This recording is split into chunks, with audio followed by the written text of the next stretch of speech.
Woo-bin was surprised to hear this and mentioned that he didn't think things could go that far.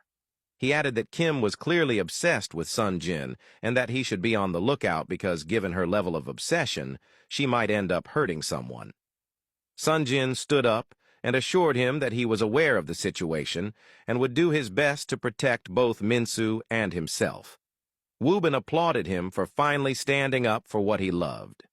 Sonjin looked at him and reminded him once again to stay 20 feet away from his sister before walking away.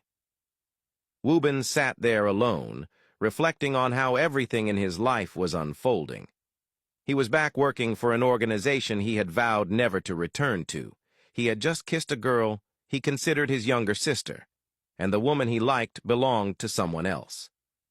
He thought about what Sonjin had told him, that he shouldn't run away from his fears or problems, but should instead face them.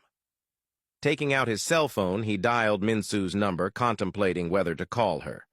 After hesitating for a moment, he decided against it, and instead sent her a text, asking to meet up whenever she was free. Sonjin and Minsu arrived at the wedding planner's office, where she greeted them with a warm smile. Jokingly, she told Sonjin that it was good to see him for the second time, and they all laughed. Getting straight to the point, she asked when they were planning to have their wedding. Minsu, looking at Sonjin, mentioned that they were thinking of having it as soon as possible, maybe in 2 to 3 weeks. Sonjin nodded in agreement, adding that they needed to get it done quickly.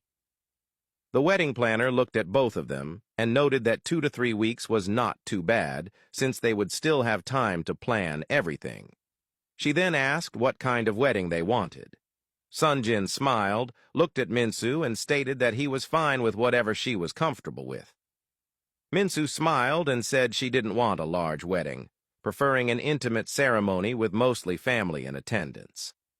The wedding planner interrupted, pointing out that Sonjin came from a well-connected family and asking whether his relatives would oppose a small wedding since they had many people to invite. Sonjin defended Minsu, assuring the wedding planner that he would talk to his family and that he also wanted something small rather than a grand event. As the planner noted their preferences, she asked about the wedding theme. Minsu stated that she had always embraced her Korean culture and wanted a traditional Korean wedding.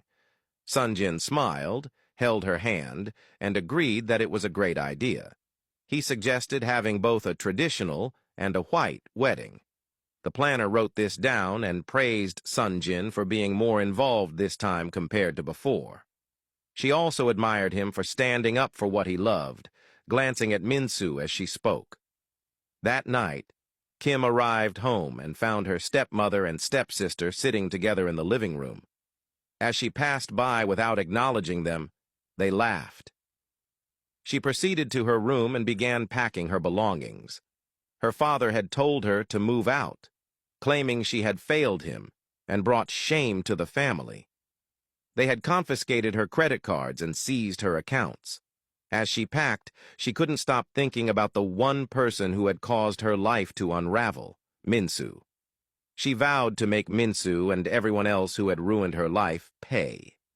As Kim continued packing, her stepsister walked in and stood watching her with a smirk. She mocked her, calling her the same failure she had been since childhood. Kim ignored her, but the stepsister persisted, taunting her for thinking that Sonjin would ever look her way and suggesting that someone as delusional as her should be locked away from society. Kim turned to her, tears threatening to fall, and told her to leave her alone.